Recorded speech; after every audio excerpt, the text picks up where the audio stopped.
తెలంగాణలో అమలు చేసిన గొర్రెల పంపిణీ పథకంలో అవకతవకలు జరిగాయంటూ నమోదైన కేసులో ఏసీబీ అధికారులు దర్యాప్తు ముమ్మరం చేశారు.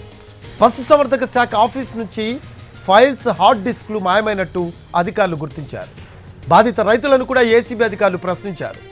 అవకతవకలకు సంబంధించి పూర్తి వివరాలు రాబడుతున్నారు.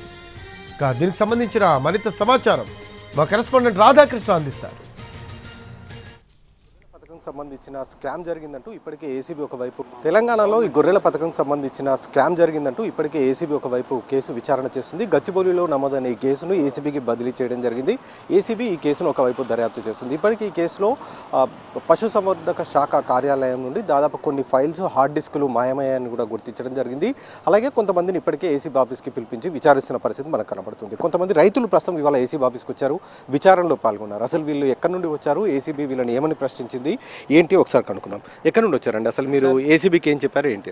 సార్ మా 132 యూనిట్లు మొత్తం రంగారెడ్డి జిల్లాకు సప్లై చేశాను సార్. చేయగా బిల్లులు పడకపోయేసరికి కాంట్రాక్ట్ని, అదేవిధంగా ఏడీలు కేశవ్ సాయి, రవికుమారు ఇద్దరు వచ్చి మా దగ్గర గొర్రెలు సెలెక్షన్ చేసుకుని తర్వాత రైతులు రంగారెడ్డి జిల్లా నుంచి పిలిపించి ఆ విధంగా మా దగ్గర ఫైల్లో మా చేత రైతులందరూ 18 మంది సంతకాలు పెట్టుకుని ఆ బిల్లులు పడకపోగా అడగగా 10 రోజులు ఆగండి వేస్తామనగా మళ్ళీ గట్టిగా అడిగితే కాంట్రాక్ట్ని అడగండి, మోహిన్ ఇద్దరు వాళ్ళ అబ్బాయి మీ దగ్గరికి వచ్చారు కదా వాళ్ళు అడగండి అంటే మేము వచ్చి 2-3 సార్లు ఇస్తామని లేట్ చేయగా మేము గచ్చిబౌలి పిఎస్లో కంప్లైంట్ చేశాం సార్. కంప్లైంట్ చేయగా వాళ్ళు ఒక నెలన్నర దాకా ఎంక్వైరీ జరిపి తర్వాత కేసు ఏసీబీ సార్లకు అప్పచెప్పారు. వాళ్ళు ఎంక్వైరీ చేపిస్తున్నారు. ఇప్పుడు 2 సార్లు పిలిచారు. ఫస్ట్ సారి పిలవంగా ఎంక్వైరీ చేసి మమ్మల్ని ఇచ్చిన రైతులను పిలిచి ఇళ్ళ మీకు ఇచ్చింది ఏరియా వాళ్ళు అనేసి ఎంక్వైరీ చేసుకున్నారు. ఇచ్చిన రైతులైతే 18 మంది అని క్లియర్గా చెప్పేసారు. బెనిఫిషియరీ లబ్ధి పొందిన వాళ్ళు కూడా చెప్పారు ఈ విధంగా ఇళ్ళు ఇచ్చారు మాకు అనేసి. మీరు అంటే అప్పుడు ఉన్న అధికారులను అడగలేదండి, ఇట్లా మాకు రావాల్సిన డబ్బులు రాలేదు, వేరే వాళ్ళకు వెళ్ళాయి అడిగితే అప్పుడు ఏం చెప్పారండి వాళ్ళు? మేము అప్పుడు గవర్నమెంట్ని అడిగామండి.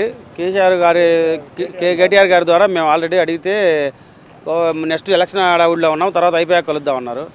అది ఎలక్షన్ జరిగిపోవటము, రేవంత్ రెడ్డి గారు మళ్ళీ ముఖ్యమంత్రి కావటము, అదంతా ఎంక్వైరీ చేసుకున్నాక ఇప్పుడు మళ్ళీ ఏం జరిగిందంటే వాళ్ళు కలవడం కూడా మాకు ఇప్పుడు అవకాశం కుదరట్లేదు. ఇప్పుడు ఎవరికి వాళ్ళు అంత చేతులు దులిపేసుకొని మెలకుండా ఉన్నారు అధికారులు కూడా. మేము పోలీస్ స్టేషన్కి వెళ్ళగలగా ఏసీబీ గారు ఇప్పుడు మళ్ళీ ఇన్వాల్వ్ అయ్యి దీన్ని మళ్ళీ ఎంక్వైరీ చేస్తున్నామని చెప్పి మమ్మల్ని అందరినీ పిలిచారు.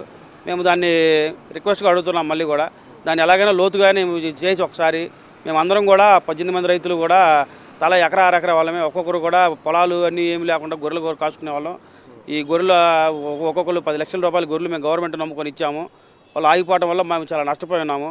2 కోట్లకు పైగా కూడా నగదు వీళ్ళకి రావాల్సి ఉంది. కానీ ఈ నగదంతా కూడా వేరే వాళ్ళకి బినామీలకు ట్రాన్స్ఫర్ అయినట్లు కూడా గుర్తించి వీళ్ళు గచ్చిబౌలి పిఎస్లో కేసు నమోదు చేయడం జరిగింది. ఆ తర్వాత ఏసీబీకి ట్రాన్స్ఫర్ చేయడం జరిగింది. ఏసీబీ ఈ కేసులో దర్యాప్తు చేస్తున్న భాగంగా బాధితులను అందరూ కూడా పిలిపించి వాళ్ళ విచారించడం జరిగింది. తమకు న్యాయం చేయండి, తమకు రావాల్సిన డబ్బును ఇప్పించే విధంగా చూడాలనేది ఒకవైపు రైతులు కోరుతున్న పరిస్థితి మనకు కనబడుతుంది. ఇప్పుడు ఏసీబీ జరుపుతున్న దర్యాప్తు ద్వారానైనా తమకు న్యాయం జరుగుతుంది అనేది ప్రస్తుతం అయితే రైతులు ఆశాభావం వ్యక్తం చేస్తున్నారు. కెమెరామెన్ హరీష్తో రాధాకృష్ణ, ఎన్టీవీ, హైదరాబాద్.